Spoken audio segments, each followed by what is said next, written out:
Greetings, scholars. I want to take a moment to talk to you about gathering your sources for your research paper. On Blackboard, you're going to see this video along with this folder, gathering your sources. If you click on this handout, we can go over the sources that you need for your paper. So I'm going to quickly go to this page. And one of the things that you need to remember with this step is that a working bibliography is a list of potential sources for your research. These are sources that you may or may not use for your research. For this assignment, you are only required to submit to me 5 sources. You must submit 5 sources. However, because it is a working bibliography, you are free to submit more sources, right? So if you find 10 good sources for the working bibliography, put the 10 sources on the working bibliography. Now remember, the working bibliography is a list of potential sources, right? These are sources that you may or may not use for your research. It doesn't mean that if you list 10 sources on this page, that you're actually going to use all 10 sources for the paper. To help you out, what I've done on this sheet is give you an idea of the information that you need to find for your research paper. For example, I give you 6 things here. You need to be looking for sources that contain definitions of the term or the main term that you're going to be dealing with in the research paper, right? If it's defund the police, if it's marijuana, if it's treason, waste management, college athlete, whatever it is, right? You need to find a good definition, good definitions of the term, because you're going to need that information for your paper. Another thing that you need to be scanning your sources for, history background information, okay? When did this issue come into existence? What were the 2 sides arguing about this issue? What are the major points in the article, right? Look for those major points that support your position. All of you have submitted to me your preliminary thesis for the paper. So look for information in the sources that support your position. You also want to find information that disagrees with your position, because part of the research paper that you're going to write will be on number 6, opposing views, right? So you need to find people who disagree with you on the issue. The last thing that you need to look for as you search for sources, potential sources for your paper, any statistics, anecdotes, expert testimony, facts. You want to be looking at those things in the sources because you may or may not use all of them, but you need to find the examples. So where are you going to find that information? The best place to start is where we started, which was with the database. Go to the database, and I'm going to quickly change screens and go back to the library database. So I'm going to continue session because I was in here. I'm going to, let's say you want to write about abortion, right?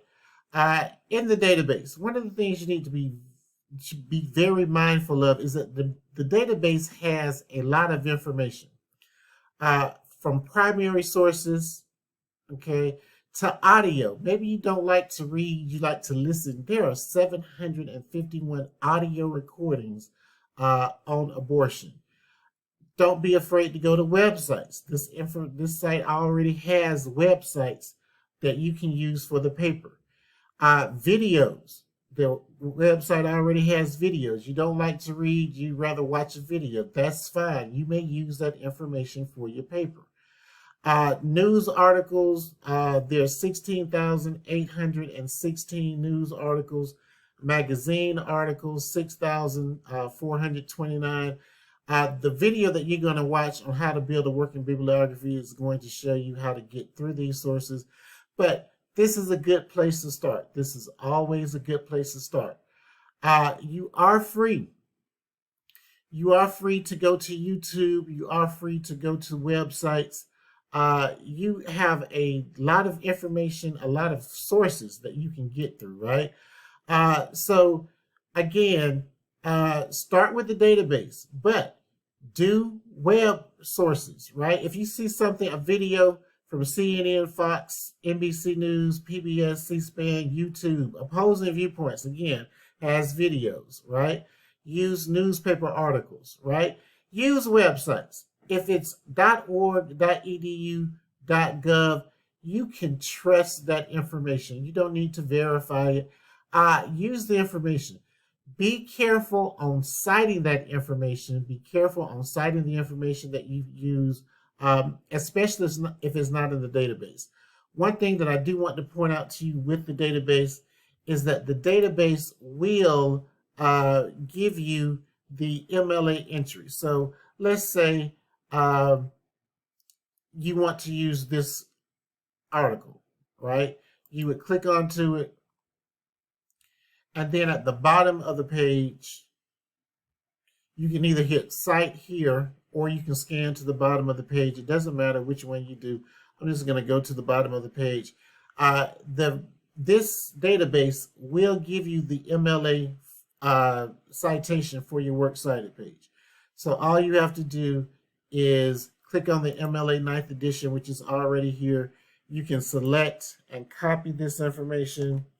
And I'm going to open up a blank page on here. This is the sample working bibliography that you're going to see. I'm going to open up a new page, and all you have to do basically is paste. You can do the heading last. One of the things I want you to notice when you paste this information, it may not paste in correct format. And the video that you're going to watch later on is going to go over this, but I'm just going to do it right quick. Make sure that you are submitting this in Times New Roman, size 12. Okay. Look at the title, and the title for titles for MLA should be in capital, right? The first word of all important, except for articles and prepositions. Every word should be capitalized. Okay. Now you want to create a hanging indentation. You want to create a hanging indentation for this page. So to do that, and I'm in a Word document, I'm going to put my cursor here in front of the O in opposing, which is the beginning of the second line. I'm going to hit enter one time.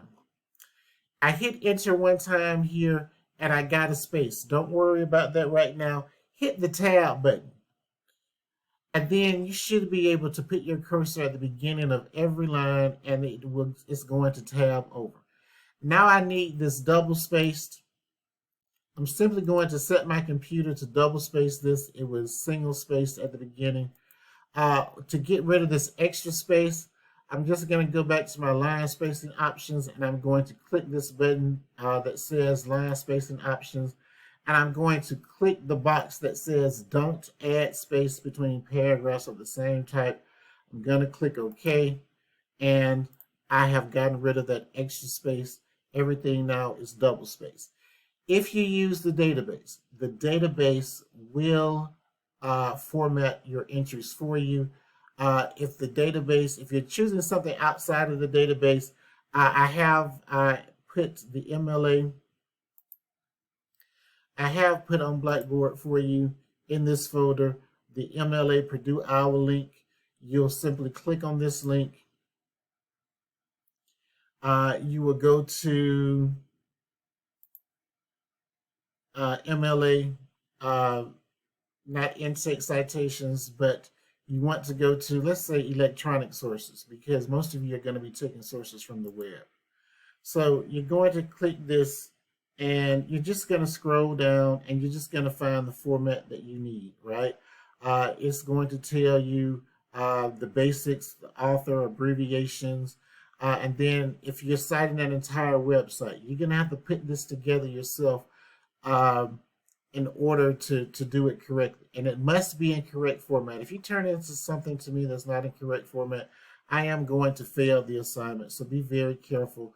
If it's an entire website was here, A page on the web is here. An ebook is here. None of you should be using ebooks. If you're going to use an article in a web magazine, that is here.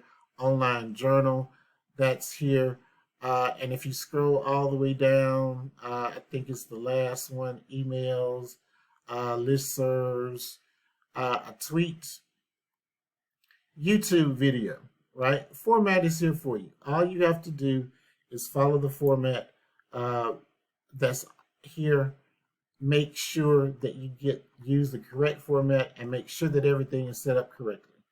That is all that I have for you in this video. If you have any questions, as always, feel free to email me. I will be more than happy to answer your questions for you. Good research to you.